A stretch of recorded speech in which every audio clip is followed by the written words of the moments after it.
Hey, salut tout le monde! Aujourd'hui, je vous parle du film Happy Gilmore 2. Mais avant de commencer, comme d'habitude, je vous demanderai de mettre des petits pouces bleus pour m'encourager.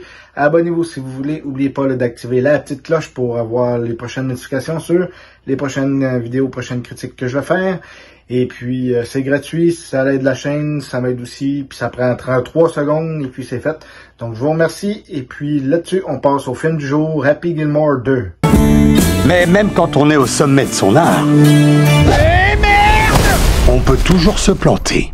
Happy Gilmore est nul. Oh, saloperie de Tara! Comment tu vas payer l'école de danse de Vienna? Elle coûte 75 000 $ l'année. Pendant 4 ans, ça fait 333 000 $ au total. T'es une vraie bille en maths, Johnny. Ça fait 300 000. Je saurais même pas par où commencer. Montre-leur le Happy dont je suis tombée amoureuse. Vas-y, papa, faut y retourner. Allez, c'est parti. Tu vas tout déchirer, pas. Faut que le contact recommence. Je sais démarrer une caisse, les gars. Vous me prenez pour un grand ou quoi? Sérieux, c'est quoi ce bordel? Donc, oui, évidemment, un jour, il fallait bien avoir une suite du classique Happy Gilmore. Pour ceux qui connaissent pas, ça m'étonnerait, mais au cas où, c'était l'histoire d'un gars qui voulait toujours jouer au hockey puis tout ça, mais il avait de la misère à patiner, il passait son temps à se battre, et puis bref, il était poche. Et puis à un moment donné, il a fini par jouer au golf, et puis il est devenu une vedette, une légende, il a gagné un tournoi, et puis voilà. Je résume très simplement, évidemment, parce que ça sert à rien de s'étirer un heure là-dessus.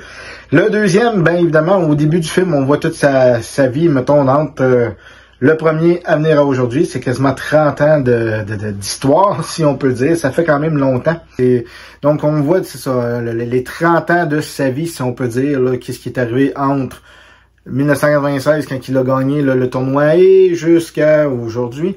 Et puis, en gros, après ça, l'histoire, c'est bon, il est avec des enfants, il est rendu avec des enfants, et puis les enfants, évidemment, la fille, c'est sa vraie fille, évidemment, les autres, je sais pas, mais c'est tout, il y a plein de Sandler au générique, donc ça doit être ses vrais enfants, ou de la famille, ça c'est sûr et certain.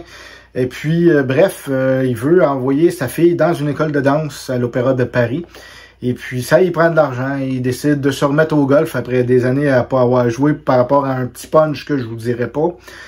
Puis, en fait, je me souviens même pas si on la voit dans la bande-annonce ou quoi. Et puis, bref, il va arriver toutes sortes de trucs, évidemment. Et puis, c'est bon, c'est un bon film. Ça donne qu'il va falloir qu'ils affrontent, mettons, les 5 meilleurs golfeurs de la PGA, si je peux dire, là, du golf normal. On va devoir affronter les 5 meilleurs du Maxi Golf, qui est un peu là, la nouvelle ligue qui donne... qui est plus populaire, qui est plus rapide, qui est plus ci, qui est plus ça. Un peu comme dans la vraie vie, là, par rapport justement à la PGA et la Ligue de Abu Dhabi, je pense, je sais pas trop, là. Je connais pas bien de golf, mais tu sais, ça se passe en vraie vie, là. Il attire les vrais golfeurs pour faire leur ligue. En tout cas, c'est un peu de ça qui rit, puis que, évidemment, qui parodie dans ce film-là. Et puis, c'est bon, c'est drôle, évidemment, il y a des bonnes jokes, il y a des références au premier en masse, il y a des références au classique, évidemment, des passes à des personnages qu'on a vus dans le premier. Donc, non, c'est un bon film. Ça reste une comédie classique. Ça reste du Adam Sandler. Faut aimer, évidemment, le bonhomme. Si on aime le bonhomme, moi, j'aime bien Adam Sandler. Donc, je veux pas... J'étais déjà vendu d'avance. Mais c'est un bon film. C'est des jokes simples, évidemment. Des jokes pipi caca à des places. Et puis, tu sais, c'est pas rien de compliqué. Mais c'est une bonne histoire, c'est un bon film, ses enfants sont cool, il y a une bonne chimie avec ses enfants, avec sa fille, avec toute l'histoire par rapport à ça. Moi, j'ai trouvé que la première partie, c'était bon, jusqu'à ce qu'il ait joué au golf, j'ai trouvé que c'était meilleur que la partie quand il est rendu au golf, tu sais, jusqu'à la fin. Je sais pas pourquoi, c'est peut-être la chimie entre les personnages, les niaiseries qu'ils disent. Que, par exemple, ils se battent à un moment donné à la table, puis lui dit hey, les enfants, il dit on se bat pas à la table, il dit on se bat au sous-sol. Tu sais, genre de niaiseries de même, tu sais, c'est du Adam Sandler, c'est du Happy Gilmore, mais tu sais, c'est ça, c'est intéressant, c'est drôle, mais tu sais, ça sera pas un film qui va marquer les annales comme le premier, ça c'est sûr. Il y a pas rien de marquant comme dans le premier. Vite comme ça, là, en tout cas, je me souviens pas et pourtant, je viens de le voir, t'sais. Mais en tout cas, tout ça pour dire que ça reste un bon film. C'est intéressant. Les fans vont probablement apprécier. Et puis, tapez-vous les deux, un à la suite de l'autre, peut-être, pour être capable de comparer vraiment les blagues du premier, du deuxième, les petites références et puis tout ça. Mais tu sais, c'est pas compliqué, on s'entend. Il y a un petit récapitulatif au début du film pour évidemment nous expliquer le pourquoi du comment.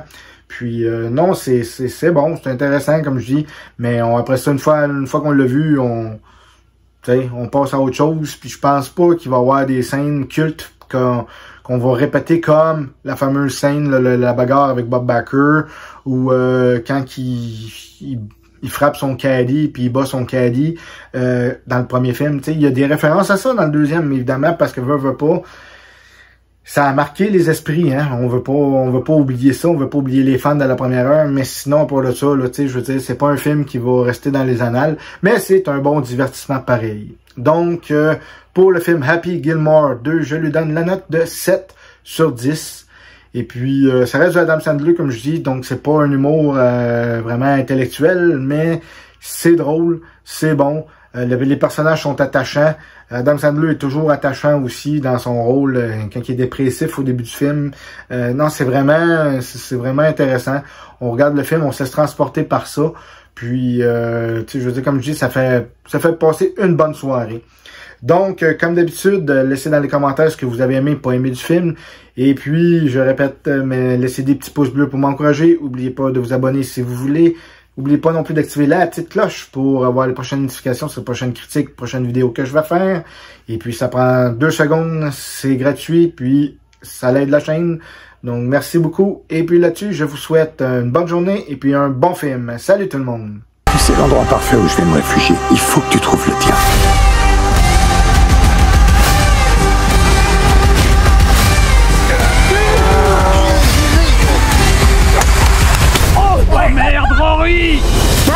Tocard, bingo!